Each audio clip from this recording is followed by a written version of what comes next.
Hey everybody, this is Arya from That Blasted Salami. Not long ago we made a video going over some top features we want to see in a future Tekken game. Today we want to expand on that list and add some things that didn't make it to the previous video. First of all, slimmed down movesets. With every new game, Tekken's generally done nothing but expand on its characters, constantly adding new moves, giving old moves new properties, or creating new follow-ups. Even back in 1996, Tekken 3 boasted some of the biggest move lists in all of fighting games. Fast forward to Tekken 7 and we call Claudio's moveset small because it only has 64 moves. For an average character, this number usually floats at around 80 to 100, and then there are extreme cases like Eddie, Yoshimitsu, King, and Lei, who all have over 160. Even learning your own character in Tekken is a difficult task. But then when you combine it with having to learn the moves and frame data of over 40 other characters, and it's easy to see how overwhelming it is. Some people might justifiably point out that this type of complexity gives Tekken a unique kind of appeal and has become a part of its personality. However, I think we all could name at least a few moves or strings that our mains could lose without it having any negative impact. Cutting down on some of the excess and consolidating the movesets could have a very positive impact overall. Learning dozens of matchups is suddenly way more manageable. Picking up a new character is not as frustrating, and the number of knowledge checks would inevitably decrease. Secondly, stronger movement. A deep, layered, intricate movement system has always been one of Tekken's most distinct features. While it might look simple on paper, weaving proper movement into your gameplay and recognizing which option to use at any given moment requires an immense level of mastery. And then there's also the infamous Korean backdash, a powerful technique that demands quite a lot of practice to execute properly.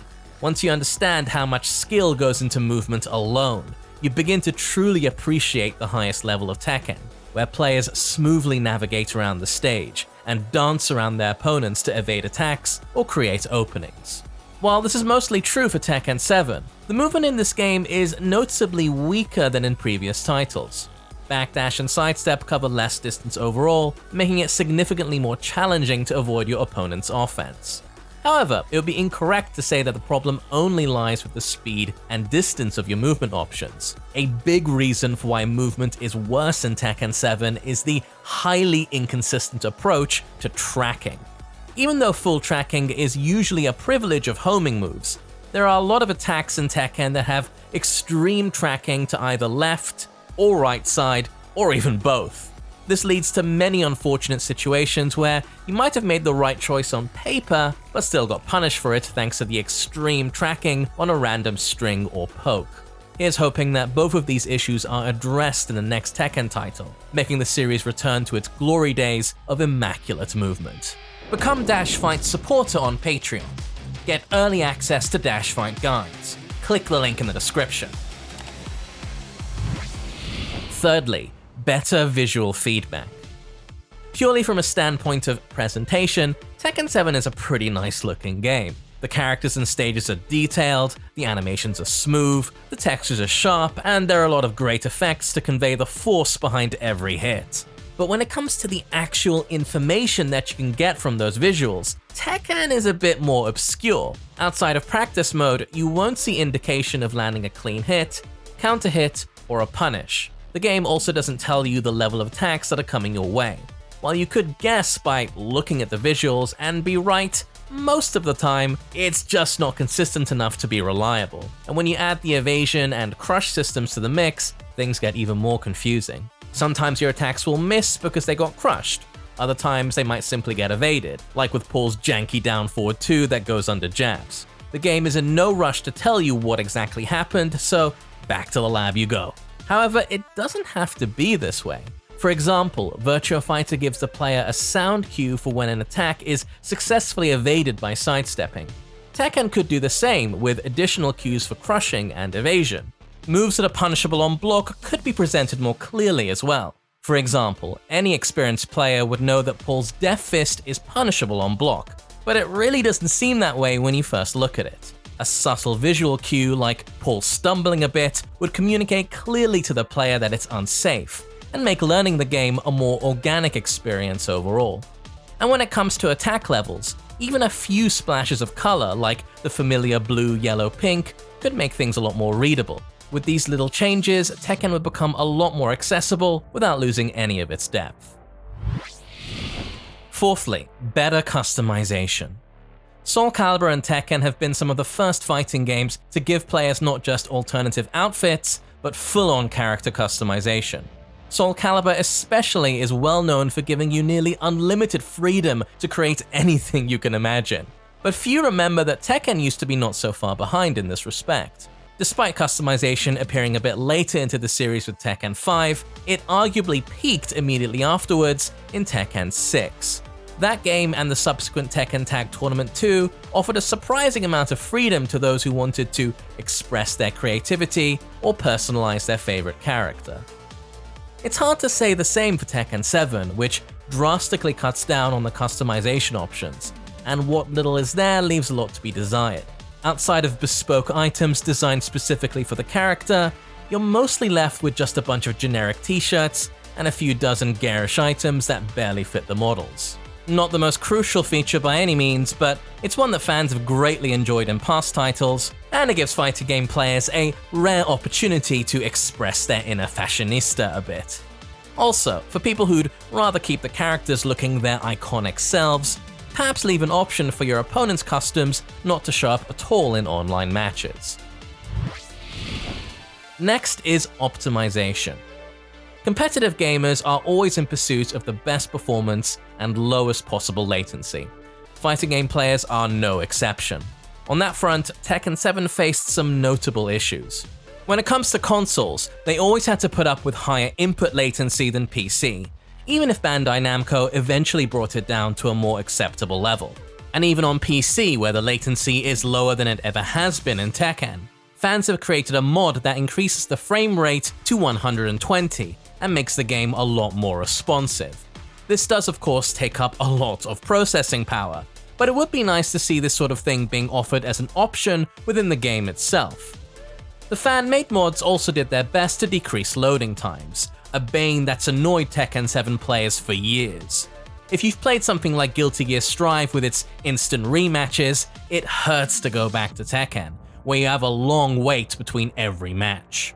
And then there are a few other problems, like the occasional freezes and stuttering that affect players with even the beefiest hardware, or the Alt-Tab bug, which can cause the game to either freeze or crash completely. And as a content creator, this is the bane of your existence. Some of these issues might be related to developers switching to a new engine after Tag 2, and with the experience they've gathered through Tekken 7, let's hope it's not an issue in the next game. Next up is quality of life features. Have you ever joined a full Tekken lobby and thought, I wish I could play with other people instead of waiting for my turn? You're not alone there. Waiting for multiple matches to end before you get to play again can take up quite a bit of time. Despite having their own set of drawbacks, this is something that ArcSys fighters figured out a long time ago by allowing you to either hop in a queue with other players or start a new match with someone else within the same lobby. How about matchmaking while in practice mode? This is also something that's become a standard feature in fighting games. Meanwhile, Tekken 7 has a halfway solution by putting you in an infinite stage where you can practice some combos but nothing else. Then there's the problem of not being able to practice against the DLC characters. Admittedly, this is a common problem in pretty much all fighting games. There's an obvious incentive behind it, as it could drive people to buy the DLC. But if even Dead or Alive lets you use any character in training mode, it certainly wouldn't hurt for other games to follow suit. Going a step further, Tekken could also benefit from an online practice mode. With how much you have to learn, getting actual in-game advice from a more experienced player is extremely valuable. You can currently emulate it through Steam by using Remote Play, but adding it as a base feature would make it so much more accessible for all players. Next up is better AI.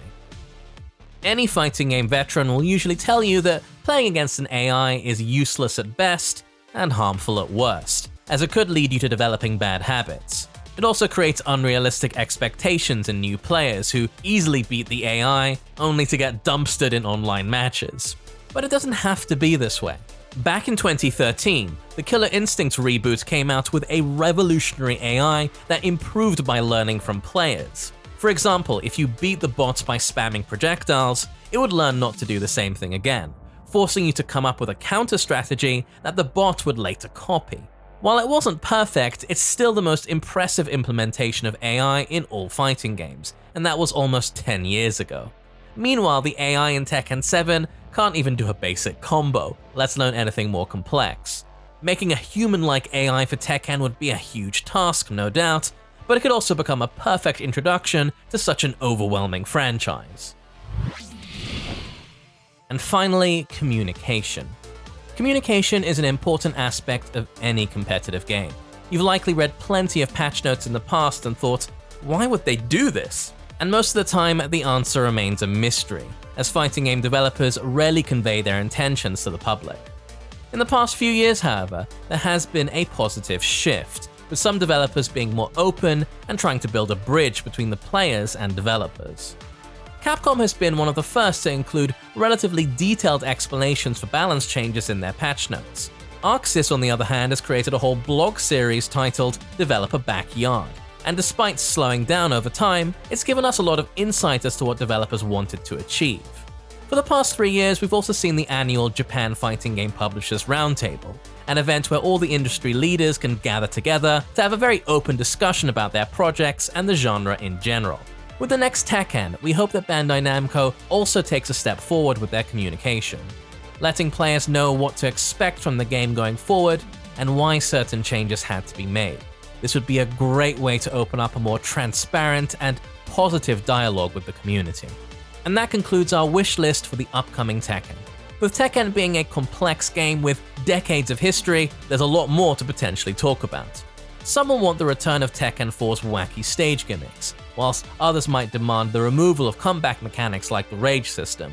2D characters have also become a contentious topic over the years. Some would love for Tekken to embrace more guests like Akuma or Geese, while others would pay money to never see them again.